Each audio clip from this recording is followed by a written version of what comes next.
Right, well, You, and my well, good friend Lorenzo. Um, this week we're going to obviously review the weekend's fixtures, including the major VAR talking points. We'll also have a wee chat about where Rangers go from here, managerial wise, and obviously a wee bit on the Celtic 12-minute protest, just to see what kind of effect we think that had. But obviously, again, like we say every week, if you like what you're hearing, please like and subscribe and help the channel grow and leave any comments, and we'll obviously have a wee look through them and see what discussion points we can get. But yep. how are you, Lorenzo? You good? Hi, I'm okay, mate. Bit of a Bit wild better than me? weekend, but especially with a last minute penalty, I was a bit like that, Well, didn't think we were going to win yesterday, but we got the 3 points in No, the end. but I think that's the best place to start is a kind of joint kind of weekend review with the VAR.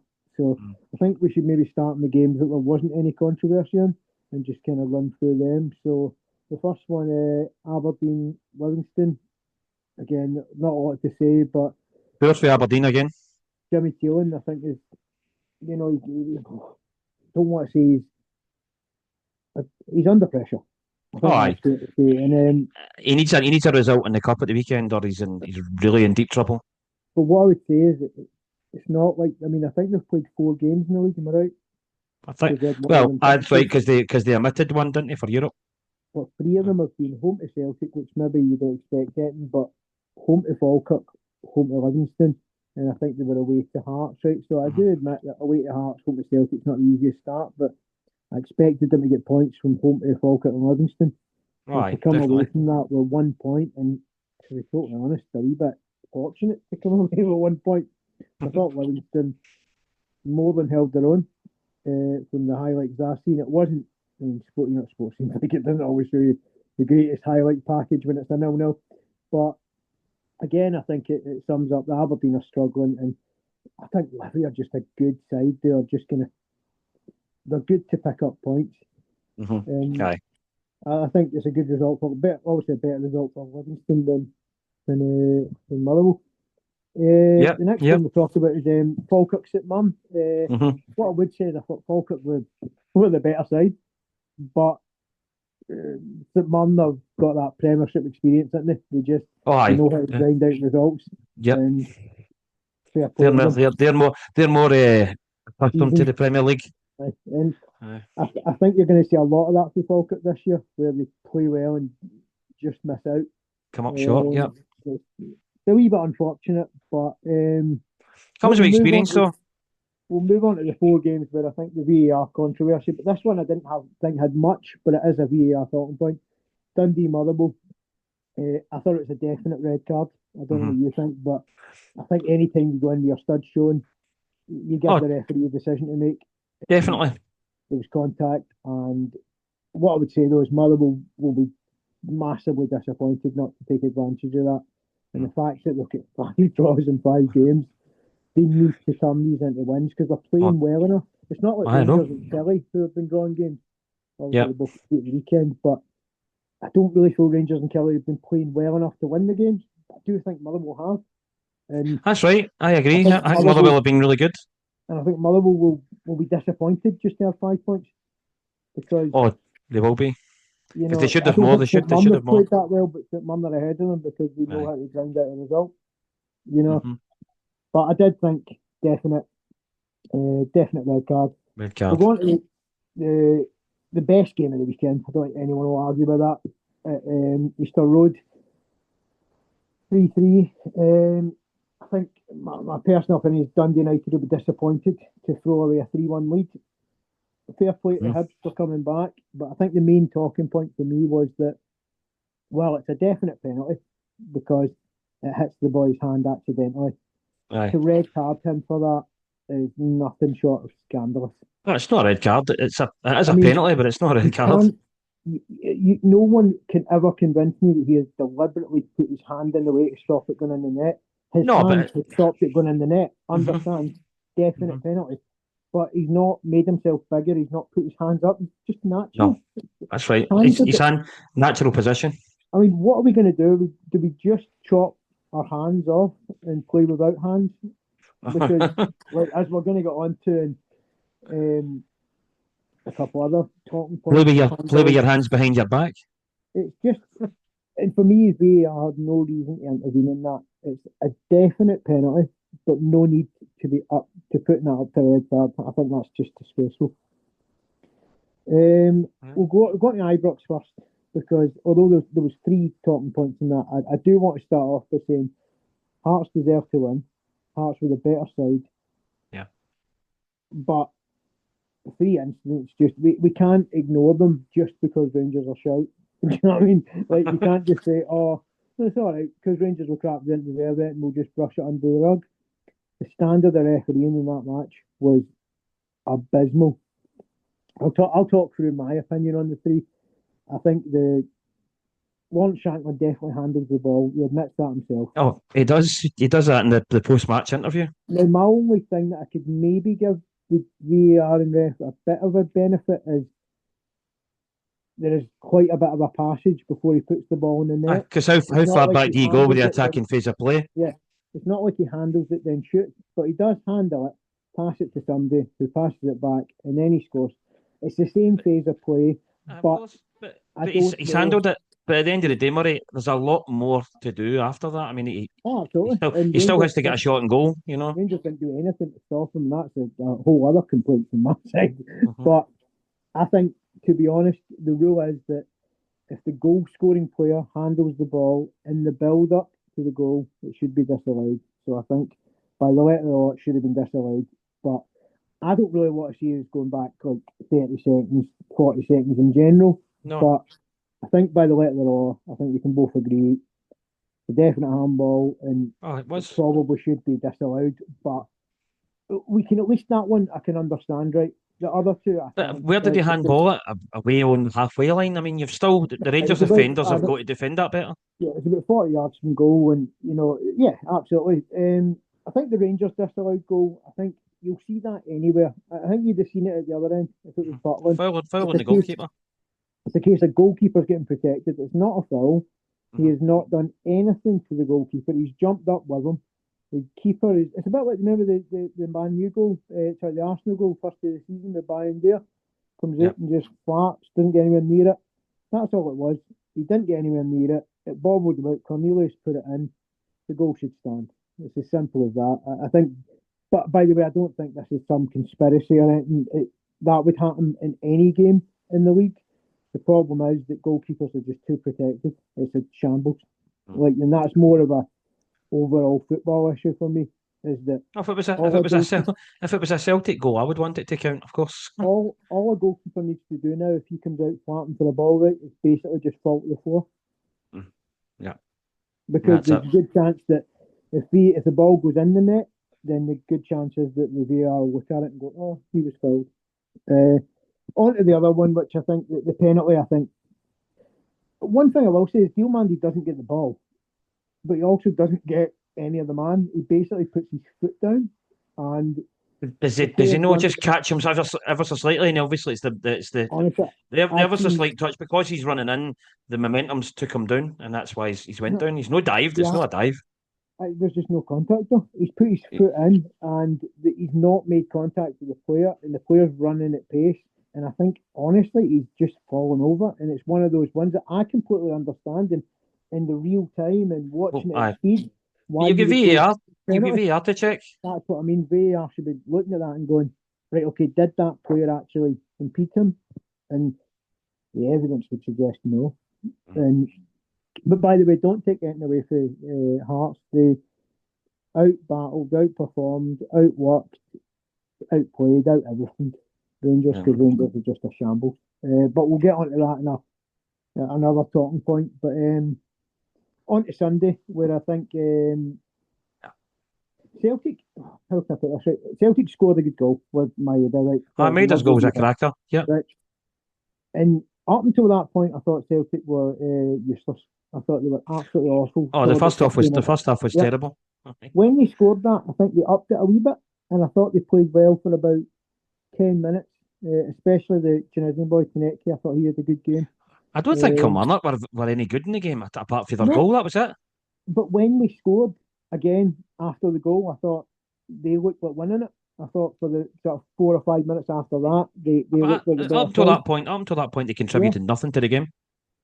I did say in the build-up that I felt set pieces Celtic are weak, and it showed because I think Kilmarnock, if they'd got a better contact with a few of them, Celtic players weren't even jumping with them. Good header. You've got to say 2 great headers, very different. One's more of a cute header from Maeda, and that one's just wanting it more. Great cross, I have to say. Great cross, I have to say, for Sarachi as well, but for the Maeda goal. But I say both crosses were great because the corner's a great corner too. It was.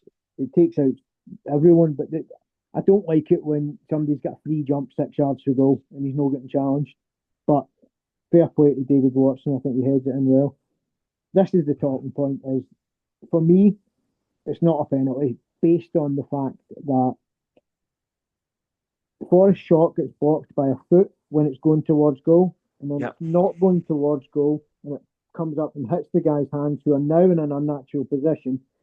And to me, I remember, and I will take you back to one where Celtic were hard done by. I remember, I think it was a Wata gave away a penalty at Tynecastle. I think he was jumping, Celtic, and the ball was behind him, and he obviously couldn't see it. So the Celtic player bumped into his own teammate and made the ball come off his hand. That's right.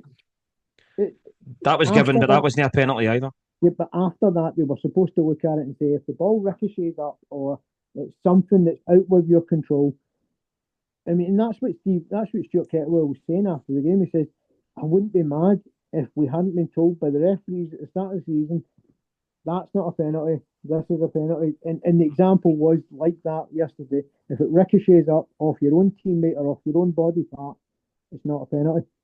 And well, what I will say is in the first half there was an incident involving a handball which I thought was a penalty. So maybe I'm thinking that's maybe justice done, the fact that they actually got the penalty. So I thought that one, his arm was so close to his body that I think you're not going to see a lot of those. You've seen them given before though. I've seen them. But the one at the end, I think, is just a terrible decision. But the good penalty though. Good penalty for you, Nacho though. Good penalty. I think the annoying thing is now that we're going to see something similar next week or the week after, or and if the penalty doesn't get given, it's just going to raise all these questions again about consistency and in some people's eyes cheating and whatnot. And the problem is that the referees are the problem here, not the equipment. Not, I mean, they're part-time refs as well. They're not full-time refs. They're part-time. It doesn't matter. I work with people in the office that are part-time employees, but they're still not useless. No, and right, you should still take your profession seriously, whether you're part-time or full-time. And quite frankly, the Scottish officials are way below the standard. Oh, they are. Do you not think they should be? Do you not think they should be like English refs though and be full-time?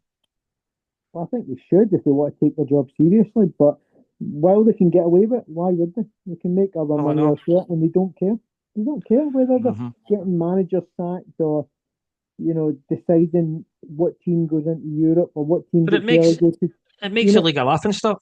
But look at last year where Ross County, St Johnstone basically got relegated because of a terrible decision.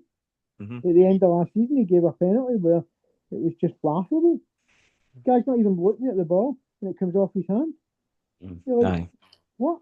Like, don't get me wrong, I remember it well. I mean, the ball came over his head and it was headed back towards him, but his eyes are on his opponent and looking where the ball's coming, and he can't stop it from hitting. It's about less than a yard away, and you're like, and that's getting a team relegated, and that could also mean jobs getting lost within clubs and stuff. That's right. That. And I just think that we need to get a better standard of officiating up here. Whether it's get rid of the ones we've got. I've been saying the referees have been crap for years. Yeah, they have, but they're not using their equipment well. Or now there's no excuse because they do have the equipment to take their time, look at it again. They're basically getting 2 opportunities to do their job. It's tin pot Poundland VAR we have, but we don't have a good one. Tin pot Poundland VAR can tell you that's not that. 5 of those 6 decisions this weekend were wrong. I know. It doesn't matter how bad. What it's doing is it's giving them an extra opportunity to get it right, and they're still getting it wrong. For me, that's the biggest problem, is that whether the VAR is good enough is questionable, right? But what isn't questionable is the standard of the guys. The referees. And the guys in the VAR room as well. Because they're just other shit referees that haven't been picked that week. That's right. And I think we really need to be getting some sort of 3-strike system where if you're you've got a guy doing VAR now that isn't a ref anymore. He wasn't good enough to be a referee. Talking about Andrew Dallas. Andrew Dallas, he's basically on VAR all the time now. So they shouldn't be anywhere near it. If they weren't good enough to be refs, then they shouldn't be good enough to be in there. And I think now is the time that we need to start looking at getting an ex-professional in there. I'd say we need to get permanent full-time referees. None of this part-time nonsense. Michael Stewart, who I think is a complete walloper at best, right? Even he's saying that none of those decisions were right, apart from the Dundee one. Mm-hmm. And he's somebody who is controversial and tries to be controversial for controversial sake. I don't mind Michael Stewart. I quite like him. I would even rather he was in the studio. I mean, I watched Dermot on Ref Watch today. Have the exact Dermot Gallagher. He's hardly going to be shouting from the rooftops about Rangers not getting decisions right. So you've got him saying it. You've got, I think it's the guy Jay Bothroyd was next to him. He was saying they were all wrong.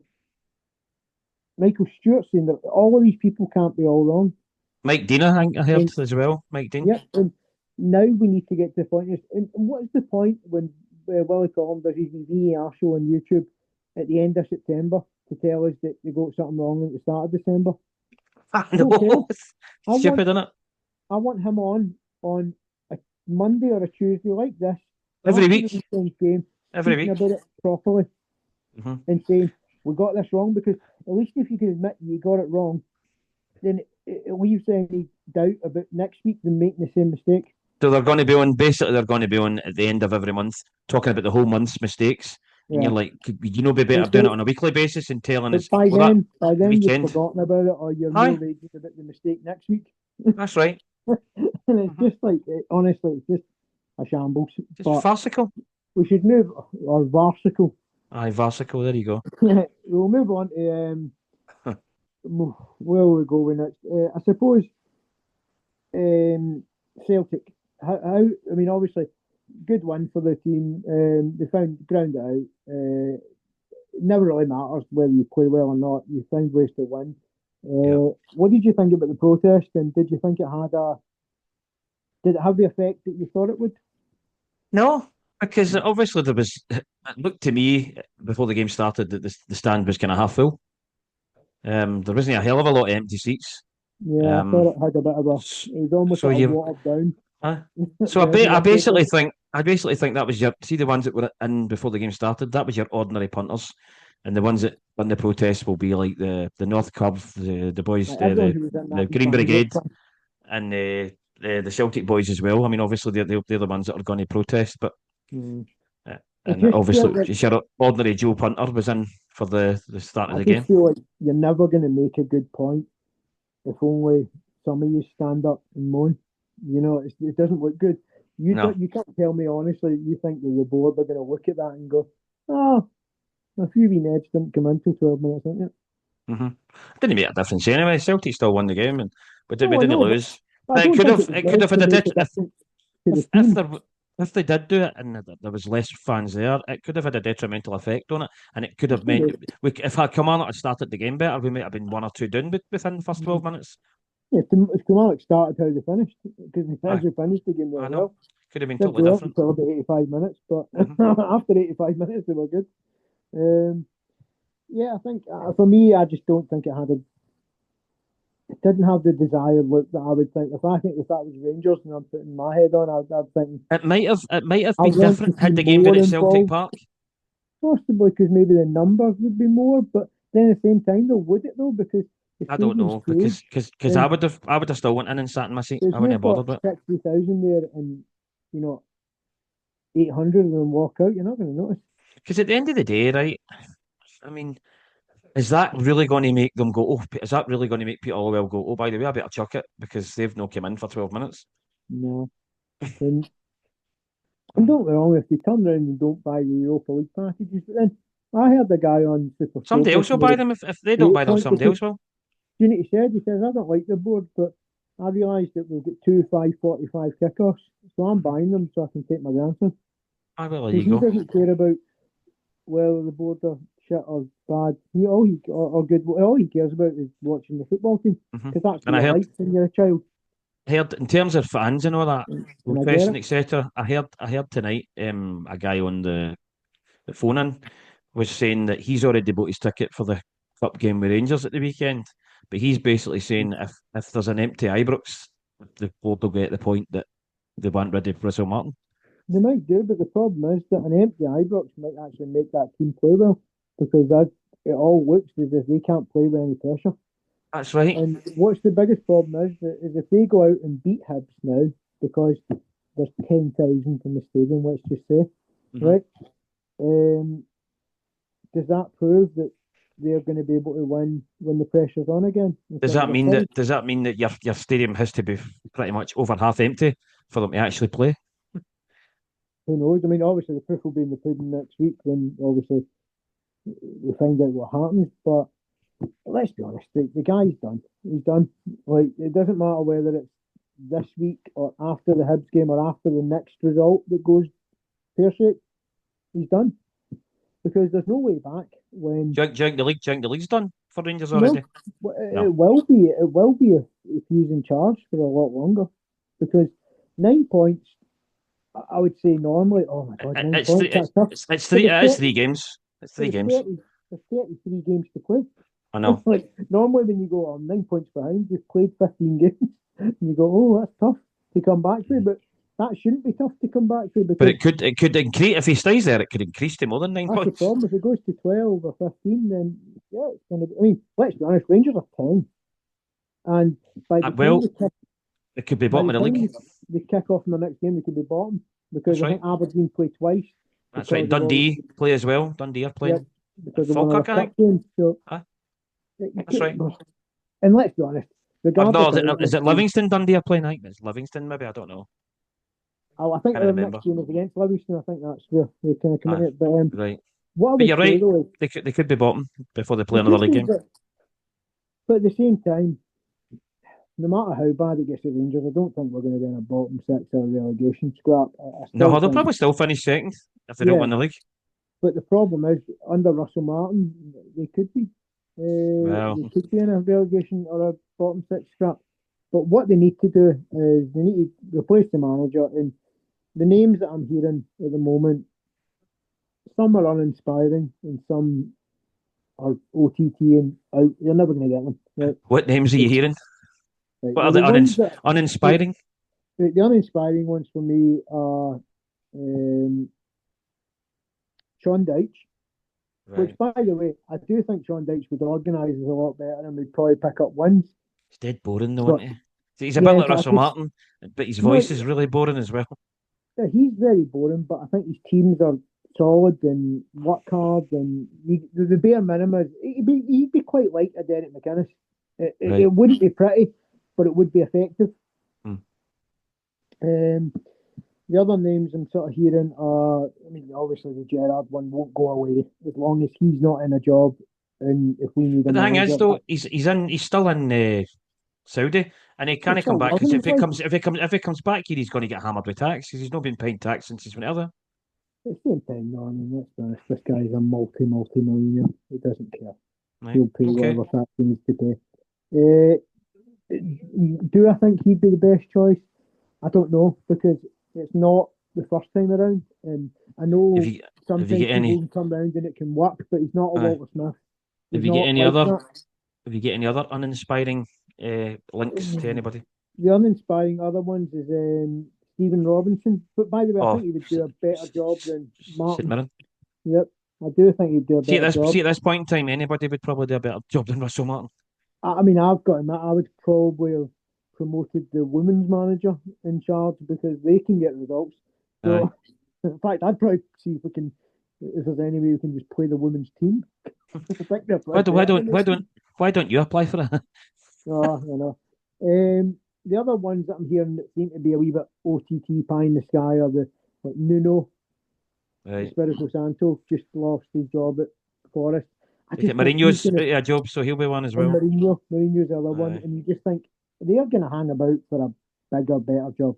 Of course, Mourinho's got too big an ego, and he's obviously fucking mega rich. You know, he's mega rich. I have to say, has there ever been a better time to take the Rangers job? And some people will laugh at that, right? But how could you get any worse?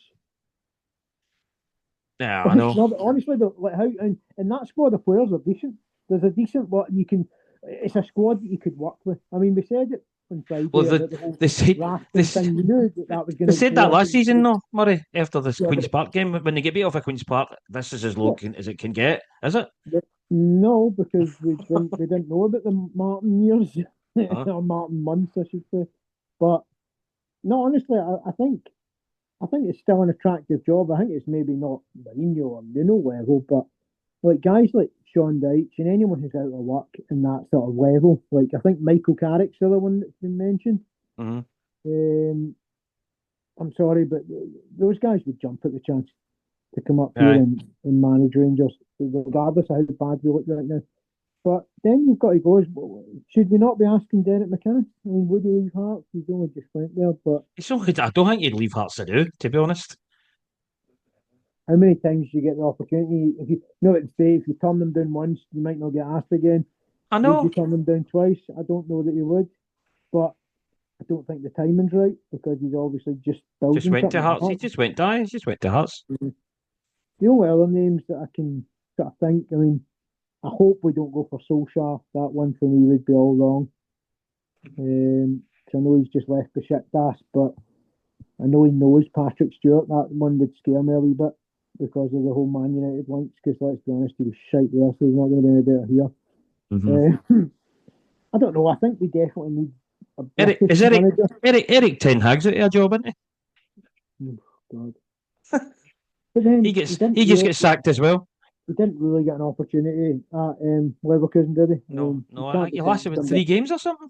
Yeah, but then some people will say that Martin didn't get an opportunity, but Martin's had 12 games. Well, that's 12 games. I was going to say that, yeah. And won, 3 of them?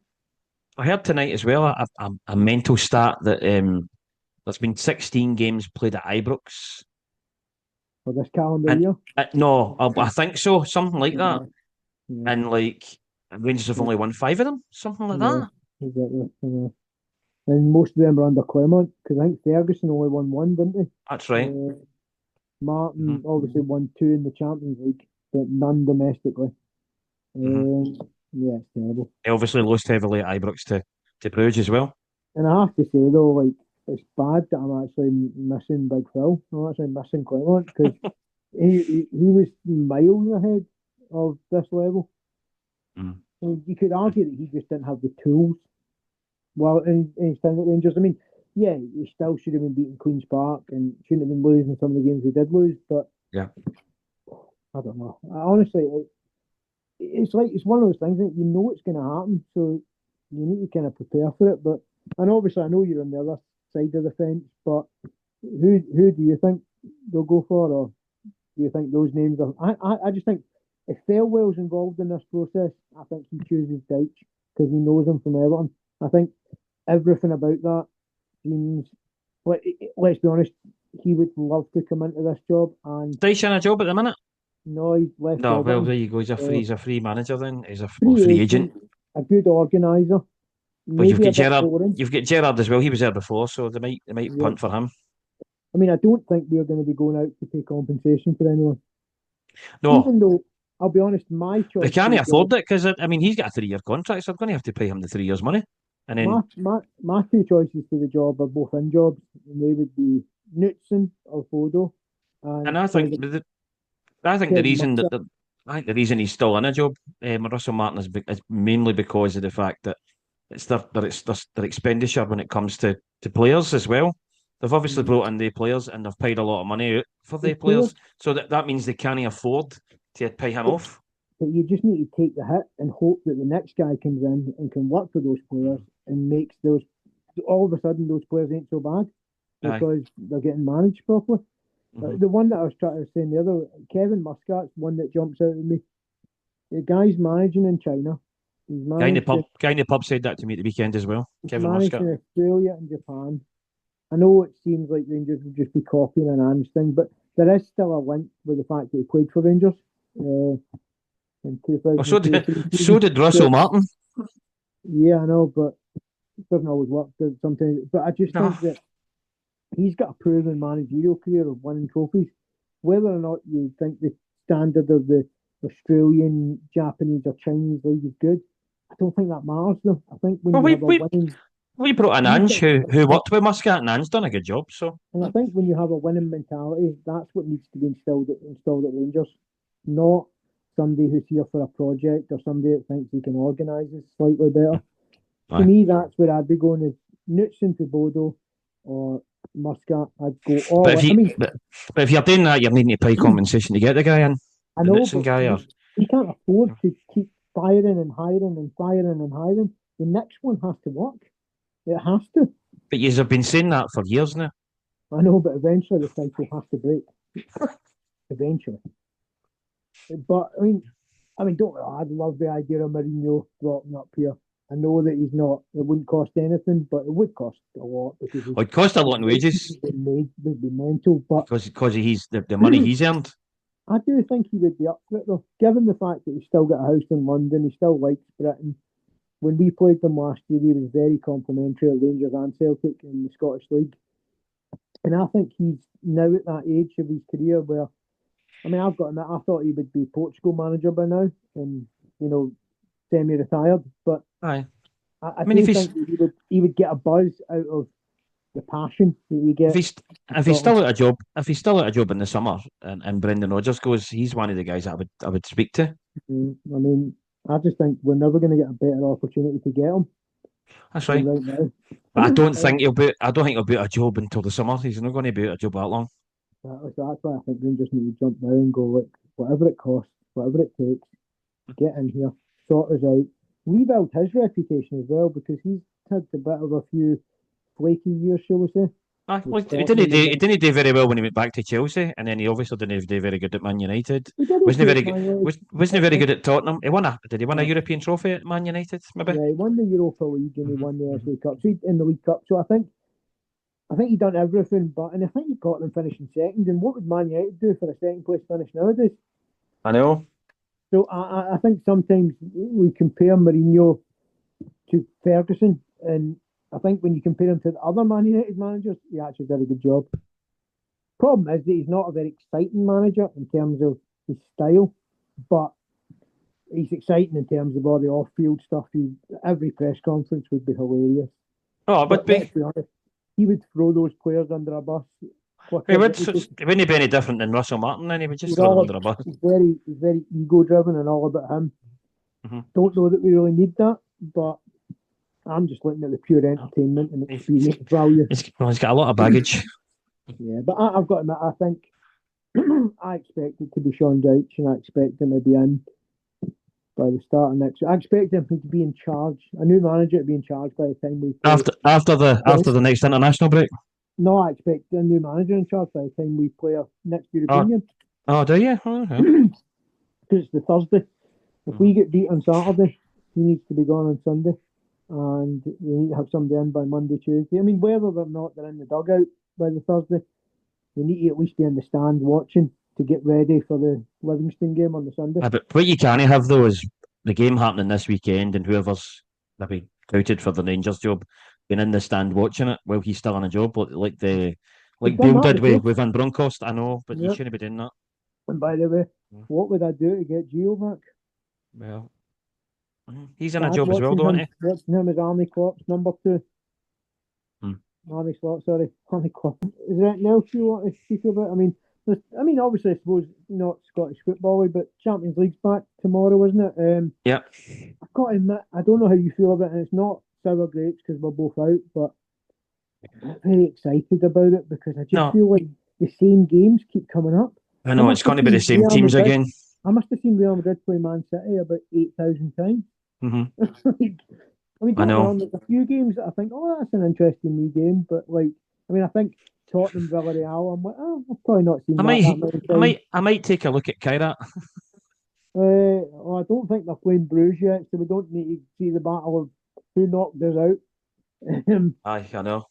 But I've got, maybe I'll be excited once it starts, but and I really like the new format, but I like the new format, but it's still the same teams I that are feel playing like against each other. I think the new format needs one amendment: no pots. No pots. No pots. You mean it just basically meaning a free for all then? Just a free for all, and you get 8 games. Well, that would be good. I'd like that. That would be Because better, I just don't see why I have to keep watching Man City, Real Madrid. Why I have to keep watching Liverpool play Real Madrid and Barcelona. I know. It's doing every year. Mm-hmm. Yeah, let's be honest, like, there's 36 teams in it, right? And you can name 25, 26 every year. Oh, they're definitely going to make the last part of the tournament. Definitely, it's the same teams all the time. You may get the odd surprise there, dark horse, but the last 16 will be 13 or 14 of those 26. Aye. You maybe get one or two, like Club Brugge, like an Aston Villa, or a Newcastle when they're obviously Newcastle on it this year, or a Tottenham. Do you know what I mean? But like, aye. I look at it and I go, yeah. I mean, I can already tell you that Real Madrid, Bayern Munich, Barcelona, They'll all be there. They'll be at the very end of the tournament. I mean, PSG. I mean, you can, barring some crazy draws at some point, you expect those same usual suspects to be in the quarterfinals. Yeah. But don't be wrong, I'm sure we'll be more excited next midweek when there's the Europa League gets split over 2 days, which will be nice. I think you've got a Wednesday night game. The one and only. The one and only, thank God. Yeah. Although you do have 2 5:45 kickoff, which is mental at Parkhead. Yeah, I know. Crazy. But I think you start off in Belgrade, which will be a tough one, and we start off well, let's be honest, if we play anyone, it's tough. But no, I think we'll leave it there, and we'll catch up again on Friday when we can preview the 4 Scottish League Cup quarterfinals. And I suppose right now, just in case we do the pod after that kicks off, how do you see the Kilmarnock St Mirren one going? I can see St Mirren beating Kilmarnock. I'm going to go Kelly just because I just think that pitch will have a bearing on it. I'll take Could 2-1 do, but Kelly. All right, I'll go for I think St Mirren are better. I'll say 2-0 St Mirren. Yeah, but then we can obviously preview the other 3 on Friday because I'm just worried by the time we do it, the game might be on. So I just thought it was good to get that one predicted and in. Then we can obviously preview Rangers, Hibs, Partick, Celtic, and Aberdeen Motherwell.